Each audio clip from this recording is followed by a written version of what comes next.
اعوذ باللہ من الشیطان الرجیم، بسم اللہ الرحمن الرحیم۔ کلاس 5 سبجیکٹ اردو، ٹاپک ہوا۔ پیارے بچوں، ہم نے یہاں تک پڑھا تھا، آج ہم یہاں سے پڑھیں گے۔ کارخانوں میں بھی ایسے ایندھن کا استعمال کیا جانا چاہیے جس سے کم دھواں نکلتا ہو۔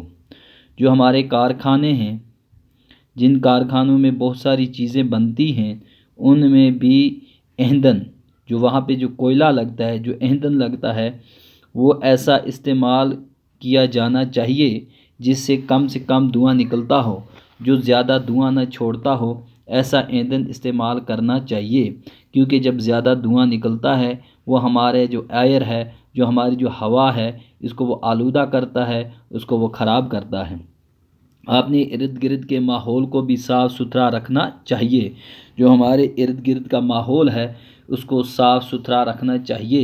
یہاں جو ارد گرد کا ماحول ہے، اس میں کوڑا کرکٹ نہیں پھینکنا چاہیے۔ کوڑا کرکٹ کوڑے دان میں ڈالنا چاہیے، اور پھر کہیں پہ کنارے پہ کوئی گڑھا کھود کر اس میں یہ ڈالنا چاہیے۔ ایسے سامنے نہیں ڈالنا چاہیے، اور جلانا بھی نہیں چاہیے، بلکہ ایک گہرا گڑھا کھودنا ہے، اس میں یہ کوڑا کرکٹ ڈالنا ہے۔ اور کچھ جو سبزیاں پھل وغیرہ جو سڑ جاتے ہیں، جو خراب ہو جاتے ہیں، انہیں بھی کوئی گڑھا کھود کر اس کو اوپر سے، تاکہ ڈھکن ہو، اس میں ڈال کر اوپر سے ڈھکن بند کیا جانا چاہیے، وہاں پہ رکھنا چاہیے۔ اگر جب ہم یہ ادھر ادھر ڈالیں گے تو یہ بدبو مارتا ہے، اس کی یہ جو بدبو ہے، اسے بھی ایئر کیا ہوتی ہے، خراب ہوتی ہے۔ اسی طرح سے ہم ہوا کو بڑی حد تک آلودہ ہونے سے بچا سکتے ہیں۔ ایسے اگر ہم اقدامات کریں گے، ایسے ہم اگر قدم اٹھائیں گے، تو ہم جو اپنی ہوا ہے اس کو کسی حد تک آلودہ ہونے سے بچا سکتے ہیں۔ بے شک ہوا انسانی زندگی کی بقا کے لیے اتنی ہی ضروری ہے جتنا پانی۔ انسان کی بقا کے لیے، انسان کی زندگی کے لیے ہوا اتنی ہی ضروری ہے جتنا پانی۔ جیسے کہ پانی ہم ہر ایک چیز میں استعمال کرتے ہیں، اسی طرح ہوا جو ہے، ہوا کے بغیر بھی آدمی زندہ نہیں رہ سکتا۔ پڑھیے اور سمجھیے، آج ہم ادھر سے پڑھیں گے۔ پڑھیے، اب ادھر سے آگے یہ دیکھیے، پڑھیے اور سمجھیے، یہ ہمیں پڑھنا ہے اور پھر سمجھنا ہے۔ یہ ہم نے سبق میں بھی پڑھا، اب ادھر ہم پھر اس کو اعادہ کریں گے، اس کو پھر ہم ایک بار پھر پڑھیں گے یادداشت کے لیے۔ اجزا، جز کی جمع ہوتی ہے حصے۔ ایک حصے کو بولتے ہیں جز، جب بہت سارے ہوتے ہیں ان کو بولتے ہیں اجزا۔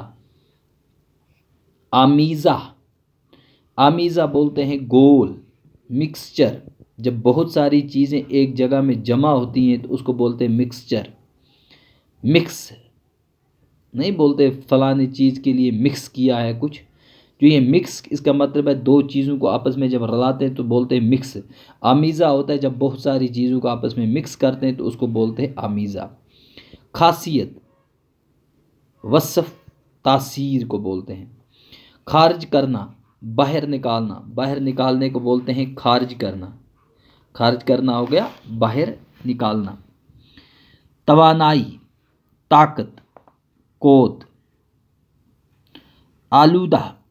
آلودہ ہوتا ہے ناصاف، جو گندا ہو اس کو بولتے ہیں آلودہ۔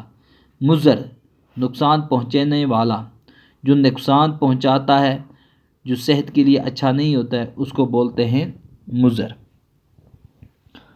درج ذیل جملوں کے لیے سوالات بنائیے۔ ہمارے جسم میں روزانہ 1 کلو گرام آکسیجن جذب ہوتی ہے۔ اس کے لیے آپ کو سوال بنانا ہے۔ آکسیجن کی یہ خاصیت ہے کہ وہ خود نہیں جلتی، لیکن چیزوں کو جلنے میں مدد دیتی ہے۔ نائٹروجن گیس ہوا کا سب سے بڑا جز ہے۔ یہ آکسیجن کی شدت کم کرتی ہے۔ آپ نے ارد گرد کے ماحول کو صاف ستھرا رکھنے سے ہم بڑی حد تک ہوا کو آلودہ ہونے سے بچا سکتے ہیں۔ یہ 3 جواب ہیں، ان کے ہمیں سوال بنانے ہیں۔ تو انشاءاللہ میں تھوڑی دیر بعد ان کے سوال لکھ کر آپ کو واٹس ایپ کے ذریعے سینڈ کروں گا، یوٹیوب کے ذریعے۔